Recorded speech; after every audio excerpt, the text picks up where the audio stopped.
Team Mara Tony! Mara Tony! Ikaw, anong trip mo?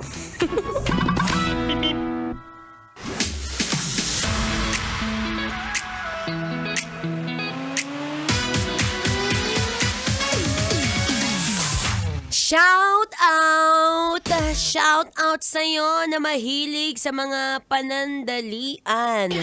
Panandaliang sarap, panandaliang kasiyahan, tapos mamaya magsisisihan. Ayan, tingnan mo yung katabi mo, dali. Sa tingin mo ba, yan ba yung mga tipo ng taong easy to get? Ay, kay Rupok! Anyway, nagbabalik po ang inyong kadaldalan na marupok din paminsan-minsan. Your daldalerang atleta, DJ Myra Tony. At ngayon nga, pag-usapan natin yan. Ano bang trip mo? Trip mo ba ng short-term joy or long-term joy? Mainit-init pa. Sige nga, matanong nga kita. Minsan ba kapag kumakain ka, not given the time na meron o kung ano mga ginagawa mo, minsan ba mas tinitrip mong kumain ng pangmabilisan? Kunyari, okay ka na sa mga tipong pang fast food, o kaya ikaw yung klase ng tao ng okay lang kahit di masyadong masarap ang kainin, basta meron ng nilagang itlog. O ikaw yung klase ng tao na mas gustong maghintay ng matagal sa mas masarap at pinakulong kare-kare na ikaw pa mismo ang naghiwa ng ulo ng kambeng. Diba? Minsan kasi, dalawa lang naman yan Kung kunwari sa pagkain, merong mga ibang tao na okay lang kahit instant. Advantages niyan, mabilis. Hindi mo na kailangan maghintay. Pero minsan, kapag medyo paulit-ulit na, check mo rin yung kinakain mo, Bi.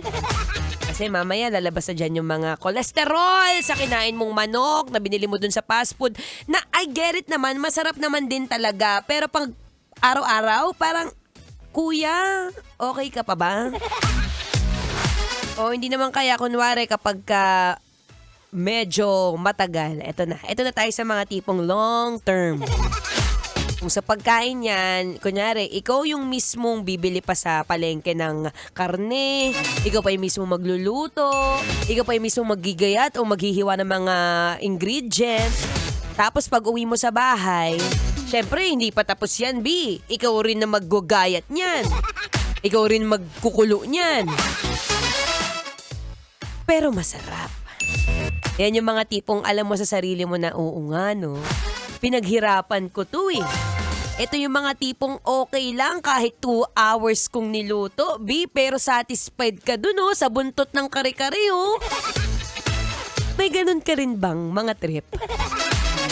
Diba? Minsan napapaisip ka rin no? Ay naku, mamaya, pagbalikan natin yan. Hindi lang basta usapang ulam. Minsan kasi mas magandang inuupuan mo yung mga ganyang bagay. Minsan, okay ka ba sa mga short-term joy? O sa mga long-term joy? Ano bang trip mo? O sige, mamaya, babalikan kita. Anyway, habang nag-iisip ka dyan kung anong masarap uulamin mamaya pag-uwi, halika muna ng Feel Good Music. Ngayong Feel Good Monday, kasama pa rin ang inyong daldalerang atleta, DJ Myra Tony. Dito pa rin sa 90.7 Love Radio. Kailangan pa bang i-memorize yan? Bass. Metro Zone.